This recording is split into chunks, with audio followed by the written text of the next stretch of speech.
At the end of the last video, we were left with a house with no electricity, no heating, and no internet. And the words of Lionel Richie, 2 out of 3.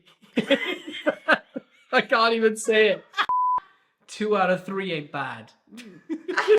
In this week's episode, we will show you the very latest in where we are in this mammoth renovation project. Starting off with being given the gift of light. Kaylee gets a carpentry hat on, and maybe, just maybe, there might be some unadulterated driveway power washing. Plus, stay tuned to the end of the video where we can share with you some incredible historical information and even a photograph that was shared with us about the house, and more specifically, the swimming pool. If this is your first time tuning in, I'm Lloyd. I'm Kaylee. We're a married couple in our mid to late 30s from Kayls, South Wales. With a crazy 4-year-old and another baby boy on the way.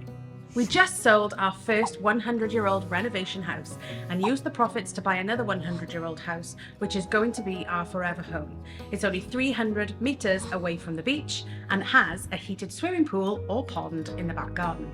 And yes, it really is the only reason we bought the house. So, like we said, we were waiting on the electrician to come back and finish off all the electrics in the house. And true to his word, our good friend Daz came back with his friend Will, who's another electrician, and smashed out all of the electrics over the rest of last weekend.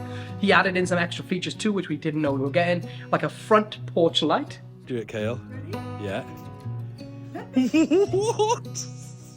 Yes! Best birthday present ever. It runs the cooker. So happy. This is glorious. Oh my god, I can see 2 light switches down there. Brings the light to Katie's face. A back sensor light, and he set up the house for ring doorbells that are all wired in, and electrics that go all the way down to the back of the garden where I'm going to have my home studio. Thank you so much, Daz, Will, and Sam. You did an amazing job, and it's perfect. Thank you. Look, Kale. What? And then there was light. Once the house was up and running with the electrics, we had to get to work on prepping, ready for the plastering. Plasterboards and wood. In. Which meant car light bonding in all of the chases.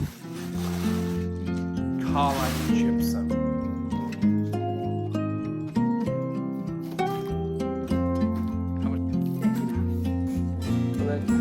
Yeah. 45 minutes to do it before it goes hard.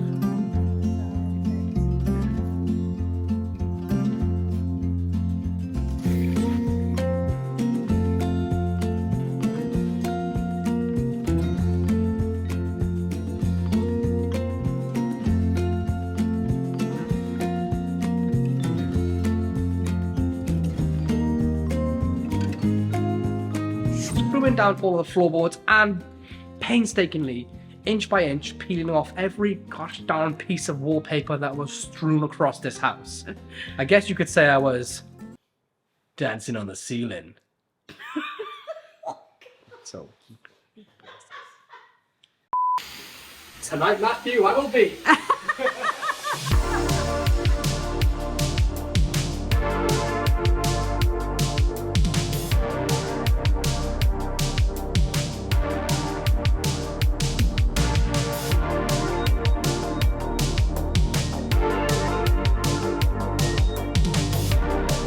What are you doing, Lloyd? Who papers a ceiling? Sorry, you might have said you're going to see my 6-pack. I won't show them. Everyone will get jealous. Did a good job though. And this is the office room. And here is the stud wall. We have braced and fixed completely. Woohoo! We're becoming right little builders, aren't we? No, shit. Now here's one of the issues we ran into in this back bedroom within the bay window, which is over there. We would film in that bay window, but the light is so bright. It's brighter than the surface of the sun. So we're hiding like vampires.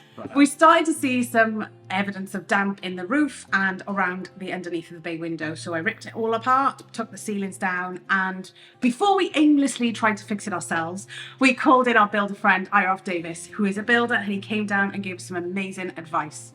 In our last house, we had damp coming in the same place in the bay window from outside of the house. Irof is an incredible builder from Porthcawl. Everybody who knows him in this town knows how good his work is. He came into the last house and he said that we had a blown lintel, and he replaced that and sealed in some other cracks on the outside of the house. and it totally solved the damn problem.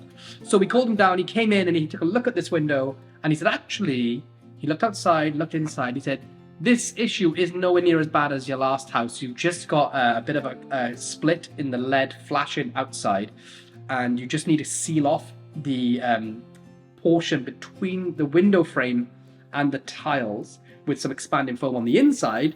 Do that, rebuild the inside, seal off the split LED flashing, you could put like a rubber roof over it or something, and that will fix the problem from this. We didn't need to go the whole 9 yards and put a new lintel in.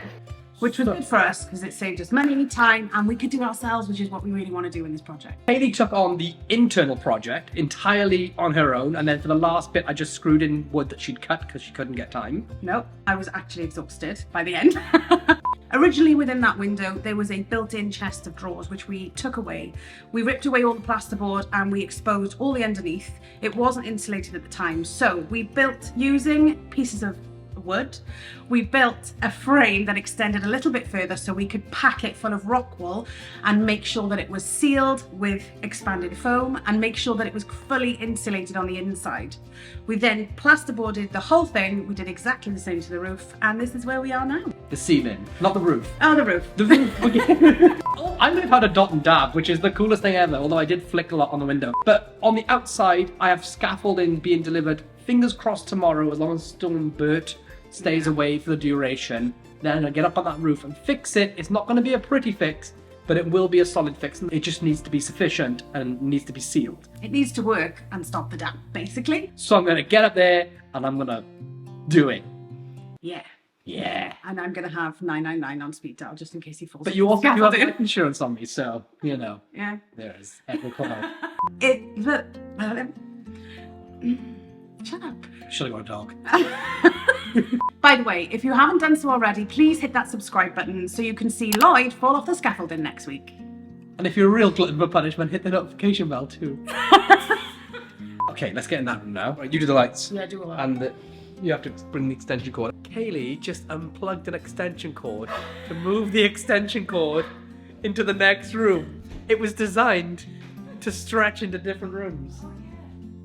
Oh. I'm glad thousands of people are not watching these videos, Kayl. Alright, come over here. Where am I putting mine? Where am I going to plug this in now? Well, see that big thing that looks like a massive giant plug? Oh! Kayl, Right, you just do this. whilst all of that's been going on, we've had our incredible plasterer come in called Carl Robery. If you haven't seen Carl's work before, he's absolutely exceptional at what he does. He's been in here like the Tasmanian devil, like an absolute madman, slapping plaster on all over the walls, and the finish he leaves is literally like a mirror glaze finish. I don't quite know how he does it and does it so well, but massive shout out to Carl Robery. If you need a plaster, give him a shout. Definitely. And the wall that Lloyd plastered himself has actually been covered over, unfortunately, because Carl said that whoever did that wall should be f***ing shot. Guilty. Yeah. I just realised your head looks like a little pea. Get my hair right then. F***ing Poddington P, hang on. It's the milkman shouting. Gotta get a milk in, see boys. Yeah, gotta get a milk in, man. At the start of this video, we told you that we would share some incredible history that's been shared with us about this amazing house. Now, it's always been really important to us that when we're restoring this house and making these videos, that we do so with as much respect to the previous owners and their families as possible. Since posting the last 2 episodes, we have been flooded with messages and comments from all over the world, but none more so touching than those from... Oh. I can't. Told you it was touching. But none more so as touching as those comments that have actually come in from members of the previous owner's family. A number of members of the family have reached out to say that they love the videos and what we're doing, and they're really excited to follow along our journey. One member of the family in particular, called Kazie, I can't... She told us stories of how she used to play here as a child.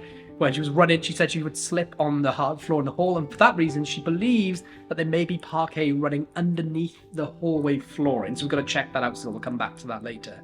And like Hayley said, she shared with us a photo, an incredible photo of the swimming pool. She said the pool was originally built when she was due to be born, and she showed us this image, and we've asked for her permission, and she's really kindly said that we can show it to you on screen now. this is a picture of her being thrown in the air in the swimming pool back when it was in its heyday. About 31 years ago, she said. It looks incredible, Yeah. and we hope to sort of use that image as a reference point to try and get the pool looking somewhat back to that way in all its glory, as a little nod to the past too. So thank you so much for Thank you reaching out, so much. Kaz. Yeah, it was a beautiful message. You made me cry. Again. That brings us to where we are today. We are waiting for the rest of the walls in the other rooms and the hall, landing and stairs to be plastered this week, hopefully. Yeah. And has put a bit of a stopper to the fireplace tiling. Also, there was no majestic driveway power washing again this week, but tune back in next week.